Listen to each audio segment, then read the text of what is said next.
It's an intriguing fact that so long ago Socrates suggested the baboon as one of Protagoras' outlandish possibilities. I say that because the same problem continues to haunt the doctrine of atheistic evolution.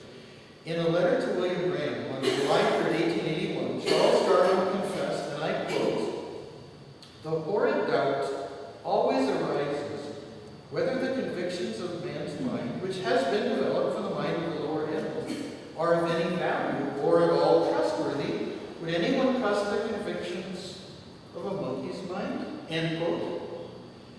July 3rd, 1881. The logical problem is the lack of a sufficient rational cause. As the renowned evolutionary biologist J.B.S. Haldane candidly acknowledged, I quote, "If my mental processes are determined only and completely by the motion of atoms in my brain, I have no reason to suppose that my beliefs are true, and hence I have no reason for supposing my brain to be composed of atoms." End quote. So, atheistic naturalism begins with the promise of liberated truth, and it ends up by denying any basis for truth. It's like cutting off the branch that you're sitting with. Atheists like Richard Dawkins will sometimes admit, perhaps unwittingly, a subjective motive in their relativism. In an interview with Ben Stein in the documentary Expelled, Dawkins speaks of how liberating it is to be an atheist. The famous brothers, atheist brothers, Julian and Aldous Huxley, were unusually candid. Julian admitted, quote, "the enormous sense of spiritual relief which comes from rejecting the idea of God," and Aldous, the more famous brother, author of Braving the World, confessed, and I quote, "I had motives for not wanting the world to have a meaning. The liberation we desired was liberation from a certain system of morality. We objected to the morality because it interfered with our sexual freedom." End quote. The greatest educators have always recognized this tension between passion and truth. They've insisted on the necessity of harnessing the lower nature and making it subservient to the truth. The most famous example is Plato's metaphor of the charioteer. The soul as a charioteer driving two horses. The mind is the charioteer. One of the horses is wild and unruly. It represents the lower desires of sex and the belly. The other horse is noble and sensitive. It represents the heart, which C.S. Lewis called the middle element, the one that makes man unique and the ennobling element. The heart can be trained, Plato believed, to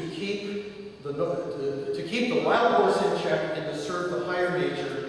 The noble horse is, I believe, a pagan metaphor for conscience. Example 3. Finally, we live in a narcissistic age which caters to ego and self-esteem. There's a remarkable little book by Paul Vitz, a professor from New York University. It's entitled Psychology as Religion, the Cult of Self-Worship. The 3 main points of the book are right there in the title. 1, there is such a thing as self-worship. Number 2, it's not good. It constitutes a false religion. 3, modern psychology has become a delivery system for this new cult. You've probably heard the joke that isn't really a joke because it's true. American students consistently lead the world in measurements of self-esteem at the same time as they fall farther behind in measurements of actual knowledge and skill. So, they feel better and better about performing worse and worse. It reminds me of a PhD who learns more and more about less and less until he knows everything about nothing. From my reading of world literature, I'm convinced that we must live in the most narcissistic age in human history. Virtually every other culture in the history of the world has warned against this egocentrism until ours. Did you notice the adjective narcissistic? It describes a mythical character invented over 2,000 years ago. The classic version is found in Book 3 of Ovid's Metamorphoses. It's the story of a self-centered young man who disdains the love of others. The gods punish him with being forced to look at nothing but his own reflection in a pool of water for eternity.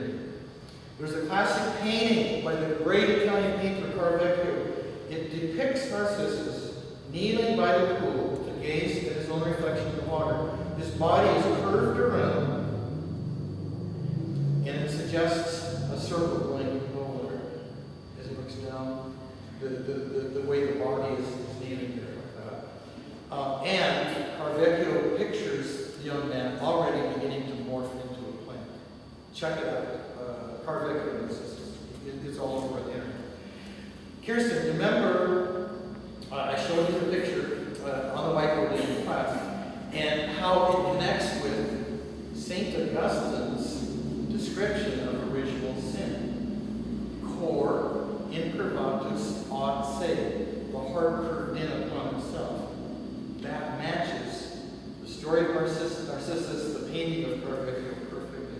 The heart, created by God to look upward, to receive light from above, like a sunflower. Instead, like an ingrown toenail turned inward, curved in upon itself.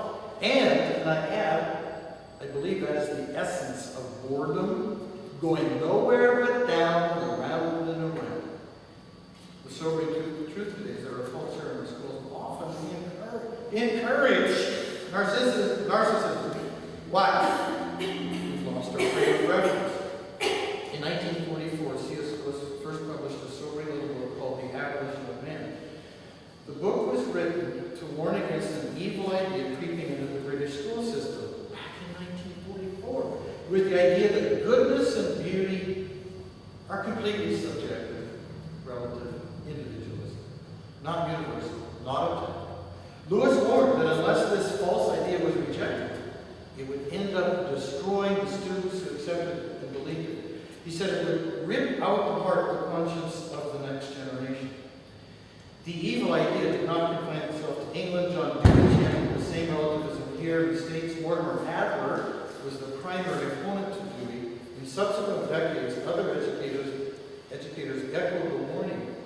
In 1985, some of you here will probably remember, Neil Postman warned us that we were in danger as a culture and a society of, in his words, amusing ourselves to death. I mean to suggest Postman boldly asserted that without a transcendent and honorable purpose, schooling must reach its finish, and the sooner we're done with it, the better. A book called The End of Education, 1996. Like C.S. Lewis, Neil Postman argued that all great literature and great world religions testify to the existence of a meaningful order and purpose in the world. All of them agree on the great virtues and basic moral absolutes. In The Abolition of Man, Lewis referred to this as the Tao or the Way. For those who are willing to see it, the evidence is all around us. Is the great God-given frame of reference. Call it conscience. Is what Jeremiah was talking about when he said, my favorite verse from Jeremiah chapter 6, verse 16, stand by the roads and look, and ask for the ancient paths where the good way is, and walk in it. So what St. Paul was talking about when he referred to the law written on the heart, shared by all human beings. Romans 2. It's what Aristotle was talking about when he said the aim of education is to make the student like and dislike what he ought. And it's what Socrates was talking about when he said to Callicles, the young heathenist, at the end of Plato's dialogue, the Gorgias. To this way of life and to this struggle, I challenge all men to the best of my ability. Let us then allow ourselves to be led by the truth now revealed to us, which teaches us that the best way of life is to practice righteousness and virtue, whether living or dying. Let us follow that way and urge others to follow it. We have a noble heritage, a precious tradition. This is what classical homeschooling is all about. For many years, my primary objective in teaching has been to try to keep the students awake if at all possible.